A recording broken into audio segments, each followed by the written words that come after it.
Hey guys, it's Kelli Kosmo here, and I'm back with another brush review. I got the cutest brushes, and they were only like $8, and it came with 1, 2, 3, 4, 5, 6, 7 brushes. But I'm going to try to use as many as the eye brushes. As you can see, I already have my face on, and I just need to do my eye makeup.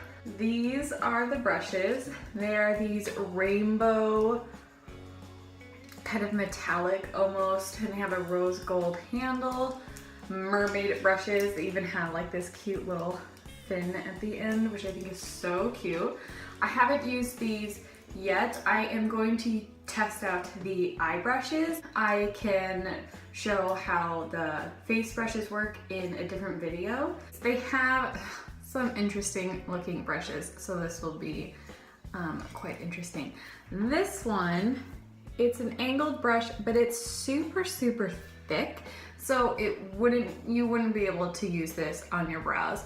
And I'm thinking for a liner, it would be too thick as well. But if you wanted to do something like a smoky, dark color like liner right on the eye, not like winged out or anything, I think that this would be able to work. And then I have this fluffy blending brush. It's kind of like a pencil brush. And then just this bigger fluffy brush here. I'm gonna start with this one. I have already primed my eyelids and set them because the palette that I am using today is the Pixie one, and it's called It's Eye Time. I don't have a matte color to set my lid, so I did that already, and then I'm going to be using this palette for the rest of them. They have beautiful colors, and instead of looking at here and trying to figure out the name of it, I'm just gonna point to it. You guys can pick this up at Target. I think it's $22. It's around 20 bucks for it, and I think it's a great palette. And I've used it many times before. As you can see, it's pretty dirty. So I know exactly how these work. I know that I love the formula. I know how they blend. So that's why I wanted to use a palette I'm familiar with and then test out these brushes. So these are all shimmers. These 4 here are shimmers as well. I'm gonna go in with this color here. And one thing I wish I had a mirror. It doesn't have a mirror. But that's okay, I can get another mirror. I just popped off a nail.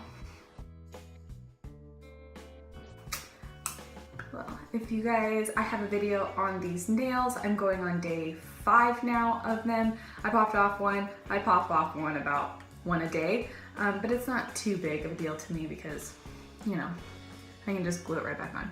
Okay, so yeah, going in that shade, and I'm going to blend it just above my crease. I have really big eyes, big hooded eyes, so I like to put my transition just a little bit above my crease.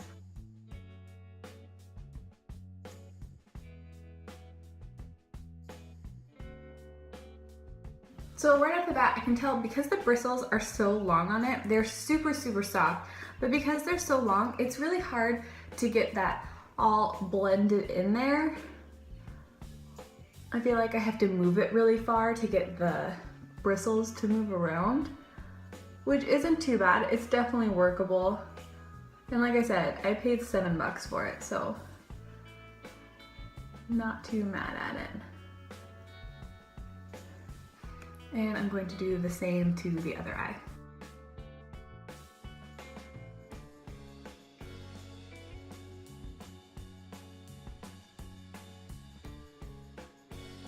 Something else that I'm noticing about it, that it doesn't pick up the product very well. Normally these are super pigmented. You just have to tap in 1 or 2 times and then put it on. I'm finding I'm having to go back into the pan and go back onto my eye, which is abnormal. I typically don't have to do that. And that's something that you should be aware of too when trying out new makeup palettes. So try it with different brushes, because sometimes different brushes work way better.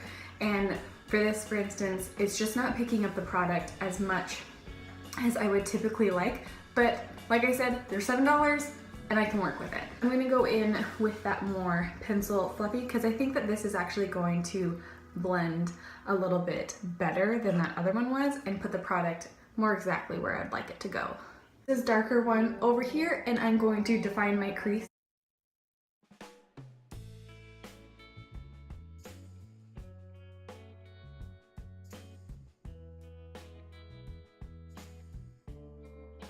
Okay, so the same thing with this one. It's not picking up as much product as I would like, but it'll do the job.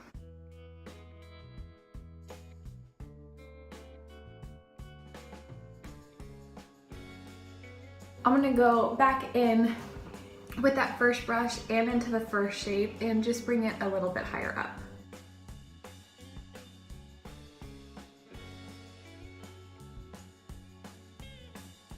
And then I'm going to use that second brush again, and I'm going to go into this color and deepen up the whole outer corner of my eye.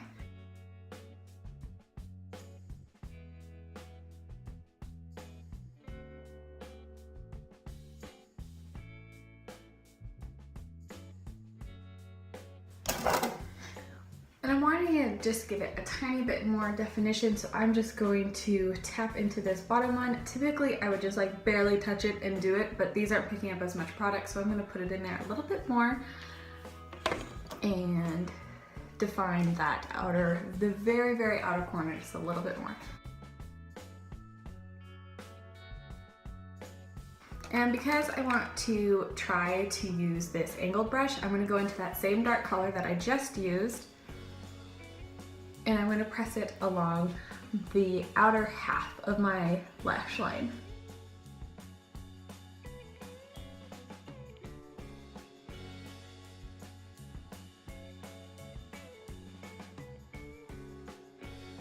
Okay, so yep, it was the same story for that angled brush. It just didn't pick up as much product. I just went through and blended it all with that first big blending brush. And I'm just gonna use my finger now and go into this top shade here and go on the inner and middle part of my eye.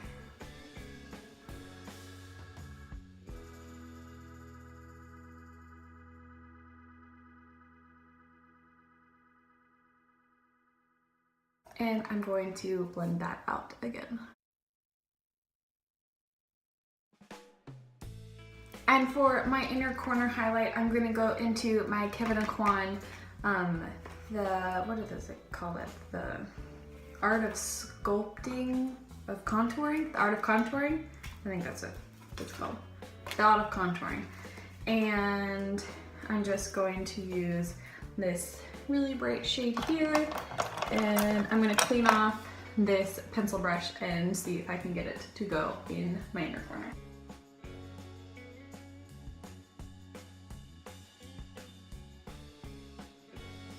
Okay, then for under the eyes, I think that this actually might be really great if you don't want a huge smoked out under eye.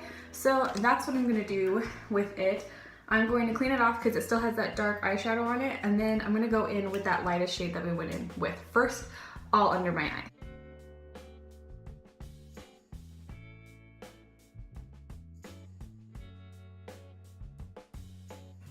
All right, I definitely found what I love using this for. That was great putting it under the eye. I'm gonna go in with that second shade that we used. I like this one a lot. I don't always like doing a huge smoky eye underneath, and to get that precise, exact thickness that I would like, I love this. This is really great. I will definitely be using this brush more in the future. I'm going to put on some mascara and no false lashes for me today because I'm literally just going to go up to my sister's house and pick up my son and then come back home. So I'm not really going anywhere. No reason to use some false lashes, and I will be right back. And there we go, that is the finished look using the eye brushes that I got off eBay. They are definitely super, super cute. I definitely want to use those face brushes because I want to see if they do the same thing as these ones did, where they just didn't pick up as much as the product. I want to test those out. For blending, I actually really like this one for initially adding the product, not so much, but you know, once you have it on there and you really need that soft airbrushy touch to blend it out, I think that this one did a really great job. This one was kind of a miss for me. It just didn't pick up too much product, and it just didn't seem to do the best job. I have other brushes that are very similar to this, and I think that they do a better job. This one was by far my favorite, the thicker angled brush to go under the eye. I don't have anything this thick or this fluffy to just go right close under there and to not get the product all over. I typically use a fluffier pointed pencil brush, but I don't know. I never knew that I needed this in my life until I used it, and I really, really enjoyed this. In another video, I will definitely be trying these brushes out and seeing how they work. I will definitely do that sometime. Thank you so much for watching. Don't forget to give it a thumbs up and subscribe. And if you are a beauty YouTuber, will you please leave your information down below, whether it is Instagram, Twitter, or YouTube. Those are the social media platforms that I am on, and I would love to follow you. Thank you so much, you guys. Thanks for watching, and I'll see you in the next one.